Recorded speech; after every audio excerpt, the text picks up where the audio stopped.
Unmarried pregnancy.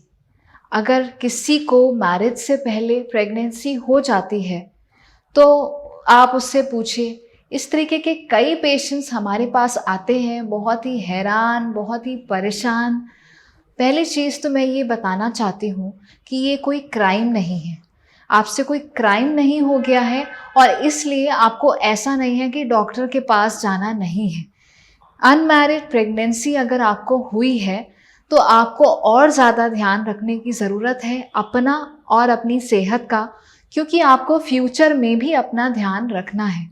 इसलिए कभी भी इस तरीके की कंडीशन आपके सामने आए तो पहली चीज़ तो ये कि आप घबराएं नहीं, पैनिक ना करें और डॉक्टर को जाके मिलें, एक गायनेकोलॉजिस्ट को मिलें। ये बहुत ज़रूरी है इसलिए क्योंकि खुद से दवाई लेना या केमिस्ट से जाके दवाई लेना आपके लिए बहुत हानिकारक हो सकता है, कभी कभी आपकी जान पे भी बना सकती है। आइए हम इस टॉपिक को डिटेल में डिस्कस करते हैं। सबसे पहले तो मैं आपको ये बताना चाहती हूँ कि अगर आप अडल्ट हैं तो आप अपने लिए कंसेंट दे सकते हैं अगर आपको प्रेगनेंसी नहीं चाहिए तो। अगर आपको प्रेगनेंसी टर्मिनेट करनी है तो अगर आप अडल्ट हैं तो आप खुद से कंसेंट दे सकते हैं। आपको मैरिज होना या नहीं होना एक डॉक्टर के लिए कोई फ़र्क नहीं पड़ता है। तो पहली चीज़, आप घबराएं नहीं, आप डॉक्टर के पास ज़रूर जाएं। डॉक्टर आपका एक्सपेक्टेड कैलकुलेशन करेगा कि आपकी प्रेगनेंसी कितनी बड़ी है। ये हम आपके लास्ट पीरियड की डेट से कैलकुलेट करते हैं। जिस दिन से पीरियड शुरू होता है उस दिन से हम ये कैलकुलेशन करते हैं और उस हिसाब से हम ये कैलकुलेट करते हैं कि प्रेगनेंसी कितनी बड़ी है। आपका एक बेसिक पल्स लिया जाता है, बीपी लिया जाता है, आपकी ये डेट कैलकुलेट की जाती है और फिर आपको एक अल्ट्रासाउंड के लिए कहा जाता है। ये अल्ट्रासाउंड बहुत ज़रूरी है, इसे बिल्कुल भी स्किप नहीं करना है। ये हम अल्ट्रासाउंड क्यों कराते हैं? पहली चीज़, कंफर्म करने के लिए कि प्रेगनेंसी कितनी बड़ी है।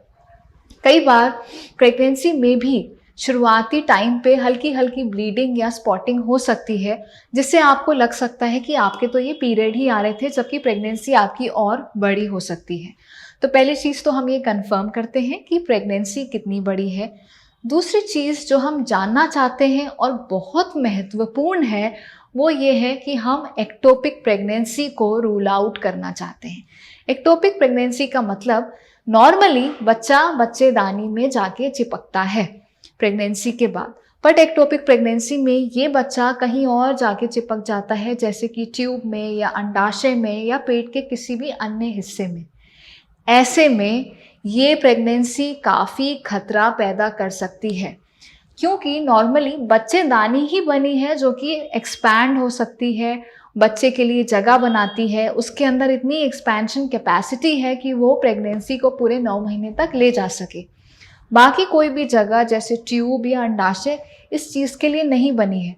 तो जैसे ही थोड़ी सी प्रेगनेंसी वहाँ पे बड़ी होती है वो फट जाते हैं और वो फटने की वजह से इंटरनल ब्लीडिंग होने लगती है। आपको शॉक में आप जा सकते हैं, आपकी जान पे बन आ सकती है अगर आपको इमीडिएट मेडिकल ट्रीटमेंट ना मिले। सिमिलरली अगर आपने केमिस्ट से दवाई खुद से ले ली और आपको अगर एक्टोपिक प्रेगनेंसी है तो इन दवाइयों से अंदर ही अंदर ब्लीडिंग होती रहेगी, पेट में ब्लड हो जाएगा, चक्कर आने लगेंगे, आप बेहोश हो जाएंगे।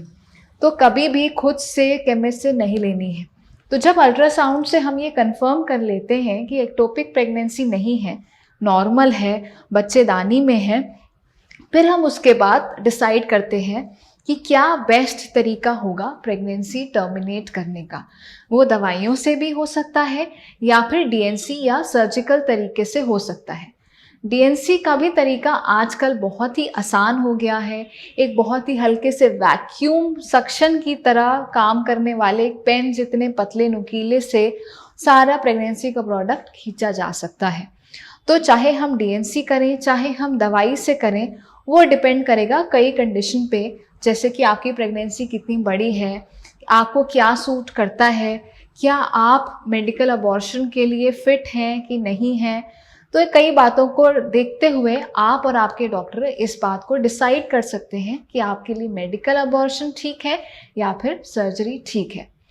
एंड में मैं ये आपको ज़रूर याद दिलाना चाहती हूँ कि अगर आप अनमैरिड हैं और प्रेग्नेंट हो गए हैं और आप अडल्ट हैं, एंड में मैं आपसे ये भी कहना चाहती हूँ कि कई बार लोग खुद से दवाई ले लेते हैं और 1.5 2 महीने तक ब्लीडिंग उनको चलती रहती है।